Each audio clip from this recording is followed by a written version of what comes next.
دوستو drama serial چال باز کے 28ویں ایپیسوڈ میں آپ پہلے ہی سین میں دیکھتے ہیں کہ انایا اپنے کمرے میں رو رہی ہوتی ہے اور وہ پریشان حال بیٹھی ہوتی ہے، تو اتنے میں قرآن آ جاتا ہے دروازے پہ اور وہ کھٹکھٹاتا ہے، کہتا ہے ارے آنا، کہتا ہے انایا دروازہ کھولو، کیوں نہیں کھولتی دروازہ؟ تو وہ جیسے ہی آواز لگاتا ہے تو انایا کہتی ہے ہاں کھولتی ہوں، اپنے آنسو پوچھنے لگتی ہے اور پھر دروازے کی جانب بڑھ کے دروازہ کھولتی ہے۔ جیسے ہی وہ دروازہ کھولتی ہے تو وہ اندر آتا ہے، کہتا ہے کیا مسئلہ ہے تیرے ساتھ؟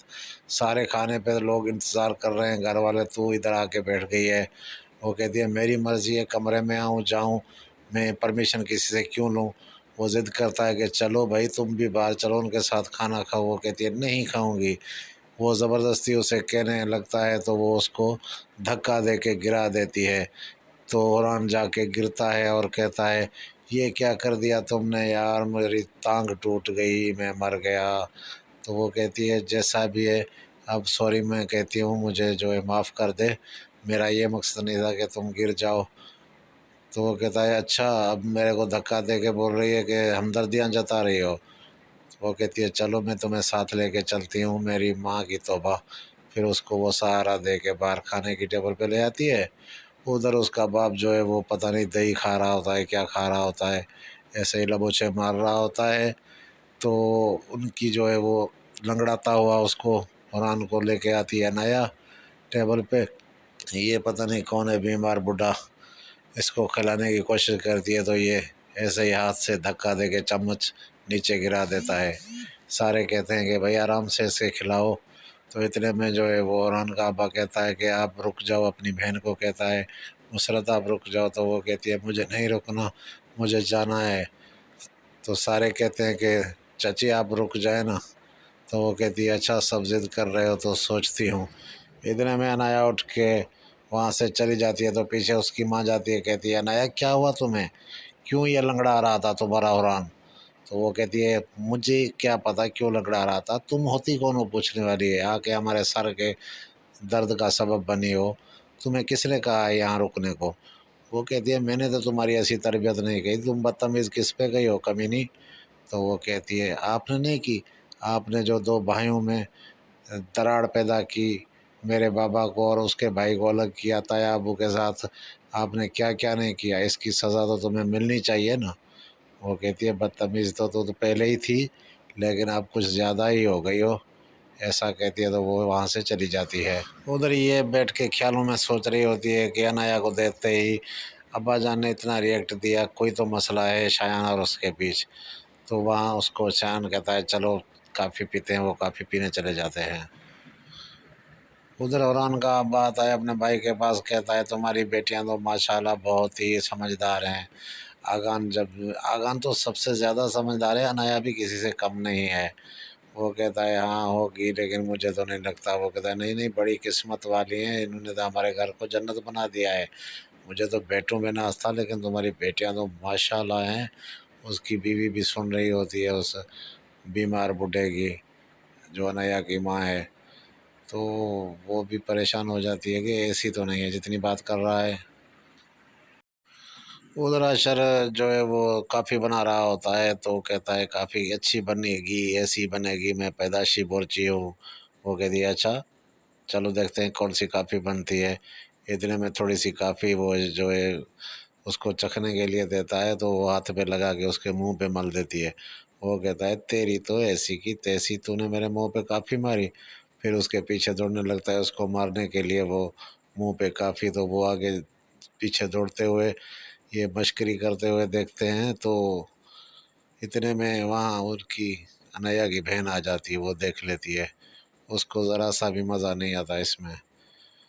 پھر وہاں سے وہ چلی آتی ہیں تو انایا کھڑی ہوتی ہے، ان کو کہتی ہے انایا کیسی ہو؟ تو انایا کہتی ہے آج تو آپ بہت پریشان لگ رہی ہو۔ وہ کہتی ہے نہیں نہیں میں تو پریشان نہیں ہوں، آپ نے میرے لیے اتنا کیا، میری برتھ ڈے پہ سب کچھ کیا، لیکن ابا کے سامنے نہیں آنا، وہ بہت ناراض ہیں آپ کو، میں کہہ رہی ہوں۔ وہ کہتی ہے میری مرضی میں آؤں نہ آؤں، اور جو میں نے کیا ہے وہ تمہارے لیے نہیں کیا، وہ تو میں نے ایسے ہی دکھاوے کے لیے کیا تھا، اور مجھے صفائی مت دو کہ ابا کے سامنے آؤ یا نہ آؤ، تو میں ان کو خود ہی منا لوں گی۔ اتنے میں وہ آ کے دیکھتی ہے کہ انایا اور اس کی بہن آپس میں باتیں کر رہی ہیں، لیکن وہ انایا کو منا رہی ہے، انایا مان نہیں رہی، پتہ نہیں کیا ان کی باتیں چلی۔ وہ حیران ہو کے دونوں کو دیکھتی رہتی ہیں کہ ان کو ہوا کیا ہے، پاگل ہو گئی ہیں کیا ہے۔ اتنے میں وہ انایا کو دھمکی دے کے جاتی ہے کہ میں تمہیں دیکھ لوں گی۔ عائزہ چلی جاتی ہے اپنے کمرے میں، وہاں پہ اسد بیٹھا ہوا ہوتا ہے، تو اسد کو کہتی ہے اسد کیسے ہو؟ اسد کہتا ہے ہاں ٹھیک ہوں یار، آج انایا نے تو کمال کر دیا، اتنا آپ کا خیال رکھا، اتنا بالکل، اور آپ کیوں تھکی تھکی لگ رہی ہو؟ کہتی ہاں بس تھکی ہوں۔ وہ کہتی ہے کیوں، تم نے کون سی کولر ماری ہے تھک گئی ہو؟ کام تو سارا انایا نے کیا تھا۔ وہ کہتی ہے ہاں لیکن آپ نے مجھے گفٹ تو نہیں دیا۔ وہ کہتا ہے گفٹ کو یار میرے سے نہیں ہوتا کہ میں جاؤں باہر تیرے لیے گفٹ لے کے آؤں۔ تو وہ کہتی ہے دو تو عاشر تو اپنی بیوی کو یورپ گھمانے لے کے جا رہا ہے، تم تو مجھے ڈی پارک بھی گھمانے نہیں لے جاتے۔ وہ کہتا ہے یار چھوڑو، یہ مجھ سے نہیں ہوتا۔ اتنے میں اشرا بھابی آتی ہے انایا کے پاس، کہتی ہے کیا بات ہے انایا، تم اپنی بہن سے اتنی الجھی کیوں رہتی ہو؟ کیا کیا ہے اس نے تیرے ساتھ، اور کیوں اتنا خفا ہو ان سے؟ وہ کہتی ہے نہیں ایسی تو بات نہیں ہے بھابھی۔ وہ کہتی ہے اچھا ایک بات بتاؤ، شایان کو جانتی ہو تم؟ شایان؟ کون شایان؟ انایا کہتی ہے وہی شایان جو تمہارے ساتھ ہوتا ہے، تو مجھے پتہ سب چل گیا ہے، اور شایان میرا دوست ہے، اس نے مجھے بتایا ہے کہ وہ تمہیں بہت اچھی طرح جانتا ہے، اور تم چھپ چھپ کے ملتی بھی ہو۔ اتنے میں وہ گھبرا جاتی ہے، تو اس کی بھابھی کہتی ہے دیکھو میں کسی کو کچھ نہیں بتاؤں گی، سچ سچ بتاؤ تمہارے بیچ میں کیا چکر چل رہا ہے؟ وہ انایا کہتی ہے نہیں نہیں ایسی تو بات نہیں ہے، آپ کو غلط فہمی ہے، ایسا کر کے وہ چلی جاتی ہے۔ انایا پریشان ہو کر آ کے اپنے کمرے میں سوچنے لگتی ہے کیا شایان نے عاشر بھابی کو سب کچھ بتا دیا ہوگا؟ کیا اس کے نے ہمارے نکاح کے بارے میں بھی بتا دیا ہوگا؟ نہیں نہیں ایسا نہیں ہو سکتا، اگر اس نے بتا دیا ہوگا تو پھر اس نے عاشر بھیا کو بھی بتا دیا ہوگا۔ اسی سوچ میں وہ گم ہو جاتی ہے۔ اتنے میں زرینہ آتی ہے اور کہتی ہے کہ ناشتہ تیار ہے۔ وہ کہتا ہے مجھے بھوک نہیں ہے، آپ کھا لو۔ تو اتنے میں یہ بوڑھی کہتی ہے کیوں، پہلے میں نے کبھی آپ کے علاوہ کھایا ہے جو آج کھاؤں گی؟ تو وہ کہتی ہے مجھ پہ اتنا غصہ کیوں کر رہے ہو؟ غصہ کرنا ہے تو بیٹی پہ کرو نا۔ وہ کہتا ہے بیٹی پہ غصہ کیوں کروں، وہ تو خوش ہے، تم خواہ مخواہ بات کا پتنگڑ بنا رہے ہو، وہ تو اپنی زندگی میں خوش ہے۔ تو وہ کہتی ہے نہیں نہیں وہ دکھاوے کے لیے خوش ہوگی۔ تو اس نے کہا خدا کے لیے ایشن کے سسرال کے بارے میں بات مت کیا کرے۔ اتنے میں عائزہ بورچی خانے میں کھڑی ہوتی ہے، تو انایا آ جاتی ہے، وہ کہتی ہے میں آپ کا ہی انتظار کر رہی تھی، اچھا وہ آپ یہاں آ گئی، کیا کہا ہے تم نے اپنی امی کو؟ تو وہ کہتی ہے اچھا اب امی تم میری شکایت تمہیں دے گی اور تم مجھے سمجھاؤ گی؟ شکر کرو کہ ایشن نے جو کہا ہے وہ میں نے آپ کو نہیں بتایا، اور اب مجھے سارا پتہ چل گیا ہے۔ وہ کہتی ہے کیا کہا ہے ایشن نے؟ وہ کہتی ہے بتاؤں گی تو آپ کر لو گی، لیکن میں آپ کو ایسے نہیں بتاؤں گی۔ ادھر ناشتے کی ٹیبل پہ کہتا ہے وہ اوران کا ابا کہ یار آج آپ نے نیند پوری کی ہوگی سب نے۔ تو وہ کہتی ہے ہاں نیند تو پوری کی، لیکن حامد آپ کے بھائی نے تو بہت اچھی نیند کی ہے۔ تو وہ کہتا ہے آپ یہاں کیوں نہیں رک جاتے، یہاں رہ لیں، اپنا گھر ہے، جیسے پہلے تمہارا تھا ویسے ابھی بھی تمہارا اپنا ہی گھر ہے۔ تو وہ کہتی ہے اب کون سا منہ اٹھا کے اس گھر میں رہیں بھائی صاحب، اچھا نہیں لگتا۔ تو وہ کہتا ہے نہیں نہیں میں چھوٹی موٹی باتیں یاد نہیں کرتا، آپ کی مرضی ہے، آپ رک جائیں۔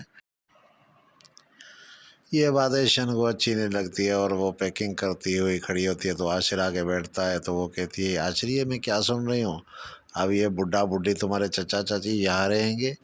ارے یہاں کوئی اناتھ آشرم ہے کیا؟ یہ رہیں گے، پھر جو ہے وہ میں اپنے پیرنٹس بھی بلا لوں، پھر پڑوس کے جو بھی بڈھے بڈھے ہیں سارے ادھر گھر میں لگا لو، یہ کوئی ایدھی سینٹر تھوڑا ہی ہے۔ وہ کہتا ہے ارے یار ایسے ہی بات چل رہی تھی، انہوں نے کہا کہ یہاں رہیں گے تو رہیں گے، ایسے تھوڑی رہیں گے، وہ چاچی ادھر رہے گی نہیں، تو ٹینشن نہیں لے۔ وہ کہتی ہے اگر یہاں پہ رہیں گے تو میں پھر یہاں نہیں رہوں گی، مجھے الگ کوئی گھر دلانا پڑے گا۔ وہ کہتا ہے چلو سوچ لیں گے، ابھی غصہ مت کرو یار۔ اتنے میں اس کی جو ہے وہ کال آ جاتی ہے، اس کی موم اس کو کال کرتی ہے، اور وہ اپنی موم سے بات کرنے لگتی ہے۔ ایشین کی ماں کہتی ہے کہ بیٹا آپ گھر میں ہو تو ہم آ جائیں، آپ ویسے بھی نیو یارک جا رہے ہو۔ یا بولو تو ایئرپورٹ پہ آ جائیں، تو وہ کہتی ہے پرمیشن لینے کی کیا ضرورت ہے، آپ آ جائیں، لیکن آپ کو عائزہ بھابی نے دعوت نہیں دی۔ وہ کہتی ہے مجھے تو نہیں پتہ کون سی دعوت، اچھا چلو آپ آ جاؤ امی جی، وہ ایسے کر کے فون رکھ دیتی ہیں۔ تو دوستو یہ تھا ڈرامہ سیریل چال باز کے 28ویں ایپیسوڈ کا ریویو۔ اگر اچھا لگا ہو تو چینل کو سبسکرائب ضرور کر دیجئے، بیل آئیکن دبا دیجئے تاکہ اس طرح کی ویڈیو کے نوٹیفیکیشن آپ تک بر وقت پہنچتے رہیں۔ آپ دیکھ رہے ہیں پاکستان کا number 1 entertainment channel Urdu drama.